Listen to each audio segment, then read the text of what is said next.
Hello, everybody. Welcome to the United Talks. It's Manchester United 0, West Ham United 2 in the Premier League. Manchester United are back to losing ways in the Premier League just after picking up an encouraging draw at Anfield.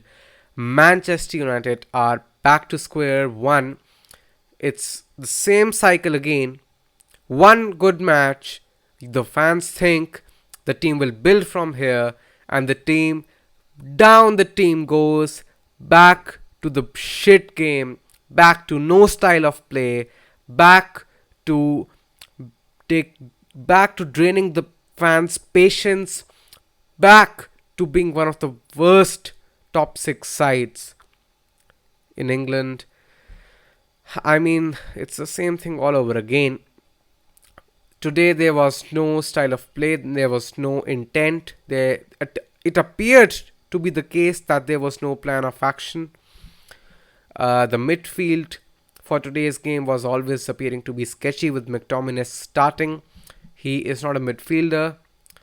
He is not a Manchester United level player. But yet he's here starting game after game. And we are back to losing ways. Um, you know, for the first 20-25 minutes, United were absolutely abysmal. There was no cohesion between the attack, defense, midfield. They started the game on a really poor note. After that, United did start to grow in the first half and had a really good chance, uh, which was there with Alejandro Garnacho. He was one on one with the keeper, but he couldn't put that in, and that was an absolute sitter. One of the easiest chances a player can get, and obviously United's best chance of the game as well. He didn't bury that in, missed that. There was another chance that Alejandro Garnacho got after a few minutes. Not as easy as the one I mentioned before, but then again, two or three chances with Garnacho. Hoyland got absolutely no service today, and there was no there was only one instance where Bruno Fernandes made a good pass through two defenders trying to open up Hoyland, but then of course he was being marked by Kurt Zuma. It was really difficult. Apart from that, Hoyland didn't get any service today, and Anthony. I mean, he's one of the most unintelligent wingers I've ever seen. He did not spot the runs of Aaron Wan-Bissaka on the edge of West Ham box, and he made such runs. Wan-Bissaka made such runs at least 4 to 5 times in the game.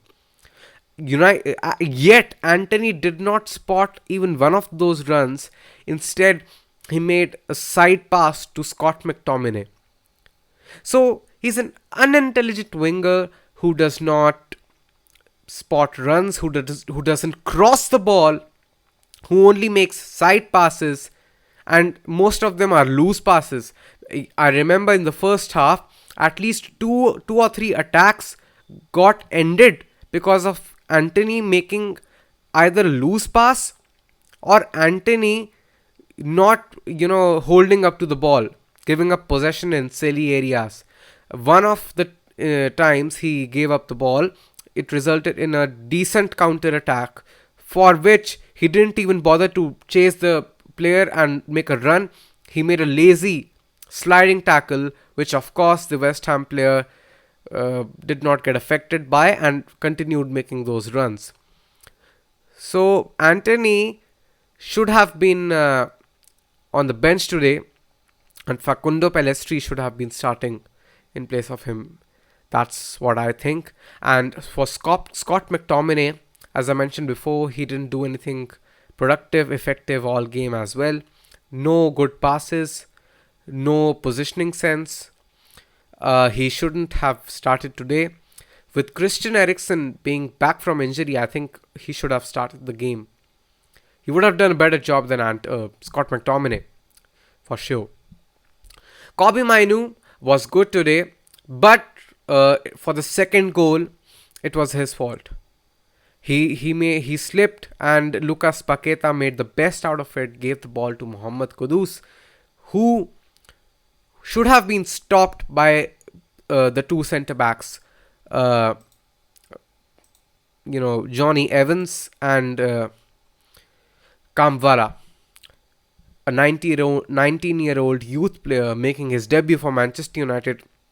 And I must say, apart from the second goal, I think it was a solid outing for him, and he certainly made his case today. Eric Ten Hag should invest his time in developing this player right here. I think he's a good defender, and he'll do good for Manchester United.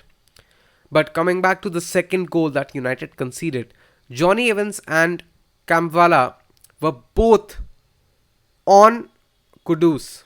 Yet they couldn't stop him from, sidestepping and burying the ball in the bottom right corner for Manchester United. Just from the edge of the box. He made that shot just from the edge of the box. The two defenders should have done much, much better on that one. And of course, Kobe Mainu was at fault in the midfield as well. And for the first goal, Luke Shaw was at fault actually, because Jared Bowen was being marked by Luke Shaw. But when Lucas Paqueta made a brilliant world-class assist, he made a world-class pass, over the head pass. Luke Shaw didn't. Luke Shaw left his player, and Jared Bowen made an easy peasy run through the United box to bury that goal inside, which was initially saved by Andre Onana. But to his bad luck, the ball ricocheted off his arm back to Jared Bowen, and there was no stopping that goal after that. That was literally as if Jared Bowen ran inside the United goal. Absolutely amateur mistakes Manchester United made in the second half. Both of these goals were scored by West Ham in the second half, and the difference between both the goals was only a matter of 6 minutes. And Wan-Bissaka, I think, was really good today. He made a few really attacking runs on the edge of West Ham box. He was creative. He's improved massively as far as his attacking play is concerned. Luke Shaw was the glue between Manchester United defense, midfield and attack. But for the first goal, I think he was the one at fault. Scott McTominay, Anthony really shit today, and Anthony was taken off at the 55th minute mark. Garnacho was decent today, but he should have scored the goal, which I mentioned about, that one-on-one chance. Højlund, not his fault. Absolutely no service was given to him, and his barren run for Manchester United continues. No goal in 14 Premier League appearances. Bruno Fernandes, he tried to create some chances for Manchester United, but again there was no well-defined plan of action as far the link-up play was concerned. Marcus Rashford came on in the 56th minute, didn't do much.